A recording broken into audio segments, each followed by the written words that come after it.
preparó para ustedes este taller sobre la interdisciplinariedad y la importancia que tienen los programas de desarrollo social ante la comunidad. El rector va a dar unas palabras, posteriormente hará una breve síntesis del currículum del profesor Gómez de la Vega y dejamos al profesor Gómez de la Vega disertando sobre la interdisciplinariedad y su importancia en el desarrollo social. Muy brevemente, buenos días. Yo quería, con la presencia acá, resaltar la importancia que le damos a nuestro invitado, el doctor Luis Gómez de la Vega.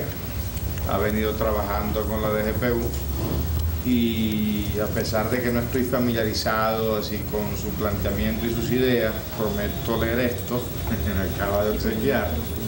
Es decir, yo desde la primera conversación que sostuvimos en el despacho he entendido que es un planteamiento serio, en primer lugar, de nivel académico, universitario, y que abre algunas posibilidades que nosotros, si tenemos que inscribirnos, ¿no?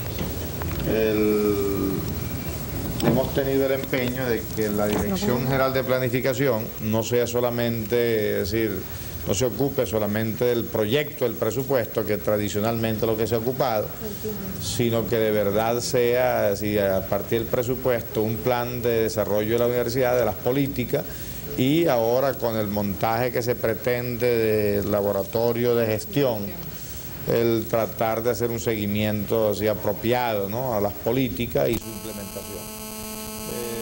De tal manera pues que agradecemos la presencia del doctor Gómez de la Vega y sé que vamos a sacarle mucho provecho a su exposición. Bienvenido. Muchas gracias.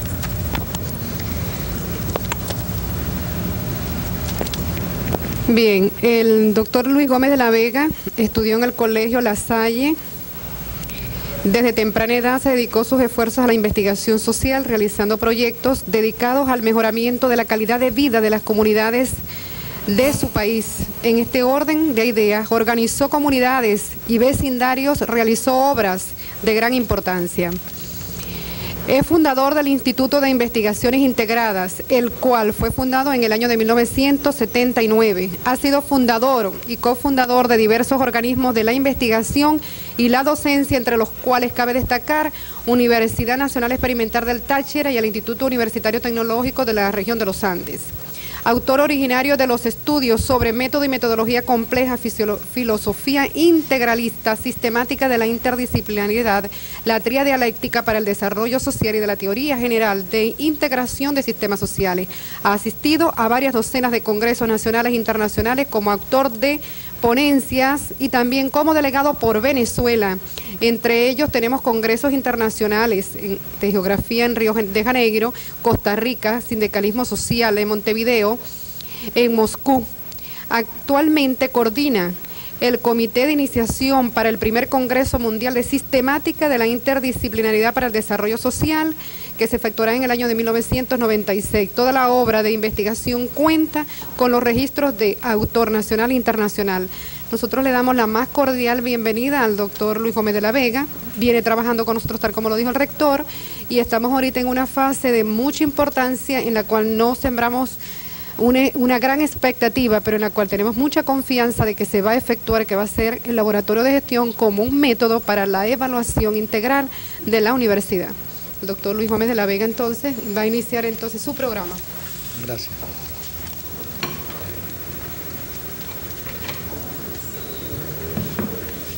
Bueno, para mí es verdaderamente un honor en esta sesión de trabajo con la presencia del rector de la universidad y el distinguido grupo de personas que han tenido bien acompañarnos, anunciarles el éxito de una cruzada larga, atemperada, pero también persistente en sus objetivos, como es el desarrollo social.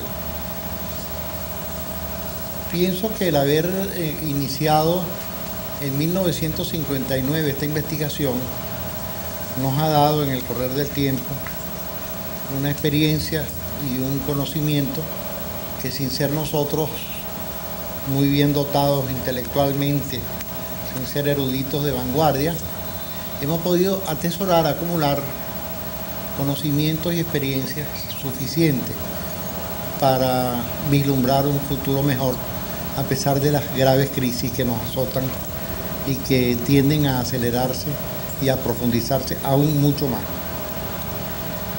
El desarrollo social no es tan complejo como se cree.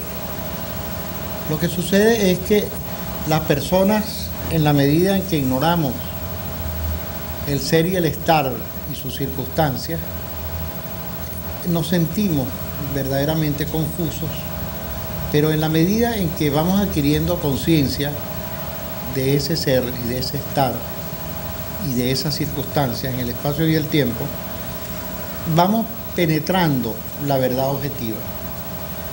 Vamos abandonando la verdad subjetiva que nos hace mucho daño y penetramos a través de la verdad objetiva hacia una realidad. Yo diría que si pudiéramos sintetizar en una frase el contenido de la investigación y su resultado, tendría que decir una sola. En este momento sabemos filosófica, epistemológica y sistemáticamente, lo cual involucra a la ciencia, ¿qué es la realidad? La realidad no son los hechos, la realidad no son las percepciones, ni los razonamientos, ni las inferencias lógicas sobre el empirismo de los sentidos. No, la realidad es un proceso de cambio continuo y acelerado sobre tres grandes o tres macrosistemas. Macrosistemas que permiten convertir esa realidad, desagregarla, diferenciando sus partes e integrándola cuando se tienen muy claramente establecidos los esquemas teleológicos, los fines, los objetivos y las metas. Es decir, el hombre vive en realidad porque el hombre vive en esos tres macrosistemas. Esos tres macrosistemas no son otros que los que se refieren a los contenidos humanos y en todos los órdenes de la complejidad. Humanos, animales, vegetales, minerales, en general toda la materia llamada así como el non plus ultra de la existencia y que hoy en día se desvanece rápidamente como sujeto de la realidad. La materia se desvanece como sujeto de la realidad porque la interponen en los conceptos básicos la energía y la información. Ellas son las que interdimensionan la verdadera cosa que nosotros tocamos con las manos, vemos con los ojos, olemos con la nariz, sentimos en la piel y oímos con el oído. Esas unidades que nosotros hemos investigado, llamadas vagots, porque son el acróstico de la visión, la audición, el gusto, el olfato, el tacto y la psiquis, vagots, representan una forma de medir la actitud humana desde el punto de vista de la percepción, desde el punto de vista de la raíz del percepto. Pero todos esos perceptos que nos hacen creer cosas, que nos hacen simular cosas y simular realidades, se desvanecen cuando penetramos al mundo del concepto básico, que sí se acerca a la verdad objetiva y que convierte inclusive en una audaz maniobra de la historia el percepto de la percepción sensorial, pasando por el concepto y la epistemología en preceptos normativos. Y esa es un poco la historia de la humanidad, pero todo dentro o insertado en la realidad más totalizadora, yo diría holística. Entonces esos tres macrosistemas que representan la energía y la información desde un campo de vista sectorial, o sea, todo lo que uno conoce y todo lo que uno hace está dentro de esa sectorialidad de funciones, subfunciones humanas o de otra naturaleza. Allí se desarrolla la cultura, ahí se desarrolla el propio cuidado y mantenimiento del hombre y de su entorno, y allí se desarrolla, por supuesto, la ciencia y la filosofía. Pero eso que es sectorial tiene otros dos campos existenciales al sectorial. Uno es el espacio y el tiempo, que es como el continente donde la energía y la información hacen sus combinaciones infinitas. Y el otro macrosistema, que es el de direccionamiento, que es el eterno problema filosófico de la causa y el efecto. Solamente tenemos realidad cuando somos capaces de analizar los flujos de energía, información, espacio-tiempo, causa y efecto. Y una vez me dijeron, ¿y cómo es eso de flujo, de espacio y tiempo? ¿Es que acaso el espacio y el tiempo fluyen? Entonces la realidad fluye, y si fluye la realidad, fluyen sus partes. Una de las estrategias más enriquecedoras para el ser humano es justamente colocarse en el espacio y el tiempo a favor. Y de allí surgen justamente los proyectos que son factibles y viables, pero siempre y cuando se manejen los otros flujos, el de la energía, trabajo, producción, economía, infraestructura, ecología, salud y por supuesto los campos de la cultura, educación, promoción, inteligencia, política, normativa. Bien, esa realidad como proceso continuo de cambio acelerado nos agarra desprevenidos. Una civilización que está agonizando porque no supo entender qué era la realidad. No es solamente lo que se ve o lo que se percibe y lo que se razona. Es que dentro de la realidad hay varias ecuaciones que son trascendentes para todo hombre y para toda institución. Y son tan sencillas que casi da hasta pena decirlas. Fíjense ustedes que la velocidad es un elemento esencial de la realidad. ¿Por qué? Porque simplemente la velocidad es la relación entre el espacio y el tiempo. Nosotros vivimos en estado de velocidad. Nuestras neuronas viven en estado de velocidad. Nuestros tejidos, nuestras células, nuestros átomos, todas nuestras partículas y nuestros órganos juegan al compás del espacio y el tiempo con la velocidad armónica del metabolismo. Y juegan con el ambiente y el entorno en la medida en que el entorno ecológicamente los alimenta y los recibe. Pero eso tiene velocidad, son ciclos. De manera que es muy importante cuando uno a través de la filosofía de la realidad, pero entendida como interdisciplinariedad, logra colocarse en un plan modesto, pero en un plan práctico de medir la velocidad de los procesos. Hago un acotamiento. Por ejemplo, lo que nos sucede a nosotros y a otros países es simplemente el efecto de que hemos tenido una serie de procesos de descomposición interactivos con una gran velocidad. Ellos trabajan 24 horas al día. Ellos no cobran sobre tiempo. En cambio, los procesos de composición, como son la educación, la salud, la atención de la salud, la justicia, el control de la criminalidad, trabajan por horarios determinados y cobran sobre tiempo. Es decir, que hay una lucha entre los procesos de descomposición a gran velocidad y los procesos de composición y vinculación a velocidad lenta. Eso es lo que hace que muchos proyectos maravillosos desde el punto de vista metodológico y sistemático y tecnológico no sirven para nada, porque el tiempo se encarga con la velocidad de cambio de desvirtuar su esencia originaria y en el tiempo quedan devastados por la realidad. Esa misma realidad que debemos conocer para poder operar con ella.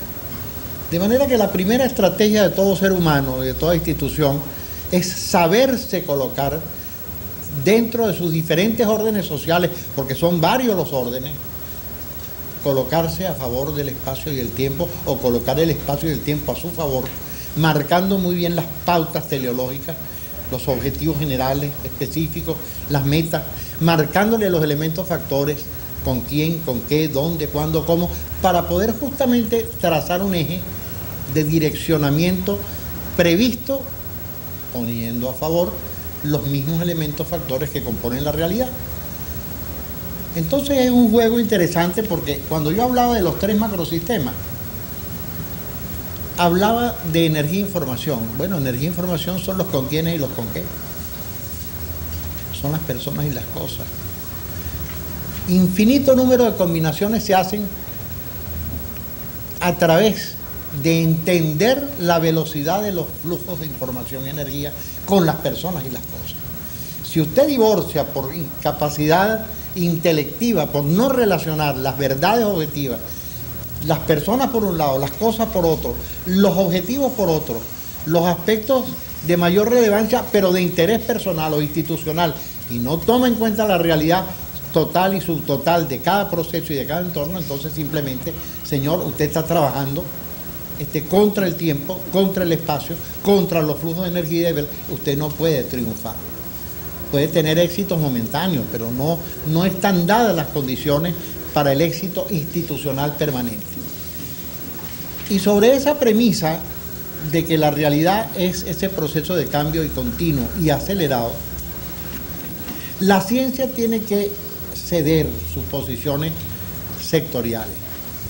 Ya estamos pasando a una época en la que la neurofisiología, por ejemplo, no se puede estudiar sin la psicología social, porque el producto social no es de psico y sociomotivación al logro, sino hay un buen sistema neurológico que tenga un buen sistema fisiológico de prevención de la salud.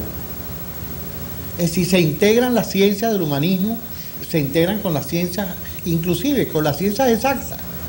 No hay un solo hecho en la naturaleza, no hay un solo proceso en la naturaleza que no pueda ser llevado a figuras matemáticas, geométricas y calculado trigonométrica y por álgebra de vectores.